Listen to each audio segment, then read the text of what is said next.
अस्सलाम वालेकुम। First year कैसे हैं आप लोग? ठीक हैं बेटा। Today we are going to study about retro viruses. ठीक है, रेट्रो वायरसेस। कल इनके बारे में मैंने आपको कुछ तो बताया था। रेट्रो में रेट्रो का वर्ड जो है इसका मतलब होता है रिवर्स। ठीक है, रिवर्स।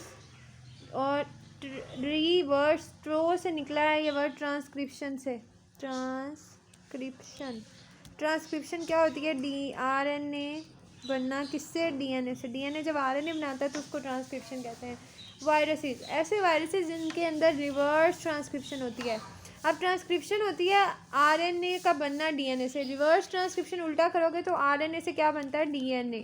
इसको रिवर्स ट्रांसक्रिप्शन कहते हैं कि जब RNA से DNA बने उस प्रोसेस को हम रिवर्स ट्रांसक्रिप्शन कहते हैं। तो जो रेट्रो वायरसेस होते हैं इनके अंदर रिवर्स ट्रांसक्रिप्शन होती है। इनके अंदर RNA मौजूद होता है और ये RNA से क्या बनाते हैं? ये RNA से बनाते हैं DNA। ठीक है,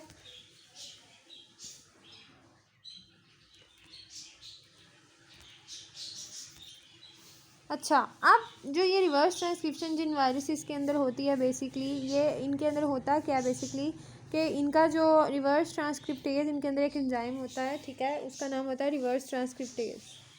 एंजाइम का क्या नाम होता है? Reverse transcriptase. रिवर्स ट्रांसक्रिप्टेज जो एंजाइम है ना, ये इन वायरसेस के अंदर होता है। ये क्या करता है?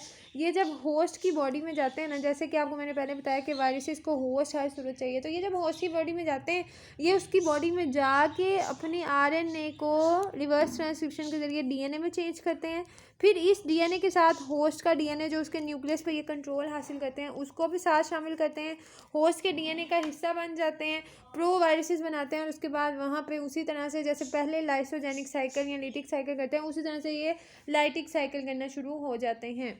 इन वायरसेस की ख़ास बात यही है कि ये रिवर्स ट्रांसक्रिप्शन के ज़रिए अपने मर्ज़ी से जो है उसको मॉडिफाई कर सकते हैं। These all are RNA viruses, यानी इनके अंदर RNA होता है, इन्वेलप्ड होते हैं। इन्वेलप की बात कल हमने की थी परसों, कि जिनके पास एक एक्स्ट्रा इन्वेलप होता है, आप उनको इन्वेलप्ड वायरसेस कहते हैं।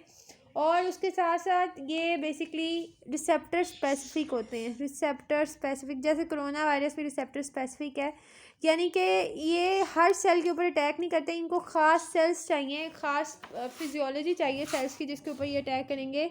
और हमारी बॉडी में जो इनको रिसेप्टर्स मिलते हैं, these are CD4 receptors which are present on T lymphocytes. T lymphocytes white blood cells होते हैं जो कि आपकी बॉडी की इम्यूनिटी में बहुत इंपॉर्टेंट रोल प्ले करते हैं। तो इनके पास जो CD4 रिसेप्टर्स होते हैं वाइट ब्लड सेल्स के पास, T लिम्फोसाइट्स के पास, ये वायरसेस उनके ऊपर जाके अटैच हो जाते हैं। अटैच होने के बाद एक डिजीज़ कॉज करते हैं जिसको कहते हैं AIDS. AIDS acquired immuno deficiency syndrome. ये एक सिंड्रोम मैंने आपको पहले बताया था। डिजीज़ इसका मिक्सचर, ढेर सारी डिजीज़ उसके अंदर हो जाती हैं। और ये नॉर्मली जो है इसमें नमूनिया हो सकता है, मतलब लंग्स इन्फेक्शन बहुत ज़्यादा हो जाता है, कैंसर हो जाता है, वेट बहुत जल्दी लॉस हो जाता है, general loss of immune function. ज़ाहिर है जब T लिम्फोसाइट पर अटैक कर देगा तो T लिम्फोसाइट ही नहीं रहेगा। तो अगर आपको याद हो तो मैंने आपको बताया था कि T लिम्फोसाइट पहचानते हैं कि बाहर से कोई चीज़ आई है, और B लिम्फोसाइट्स फिर उसके अगेंस्ट एंटीबॉडीज़ बनाते हैं। तो अगर T लिम्फोसाइट ही नहीं होंगे तो कौन पहचानेगा और कहाँ से उसके अगेंस्ट एंटीबॉडीज़ बनेंगी? तो बॉडी का इम्यून सिस्टम बहुत वीक हो जाता है।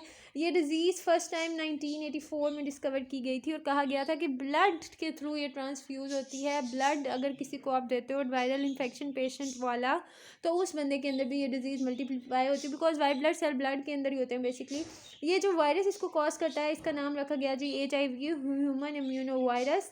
और मेजर जो सेल इससे इफेक्ट हुए वो T लिम्फोसाइट से। इसके सिम्टम्स में भी यही चीज़ आती है कि सीवियर निमोनिया हो जाता है, इम्यून सिस्टम का फंक्शन जो है वो रिवर्स हो जाता है।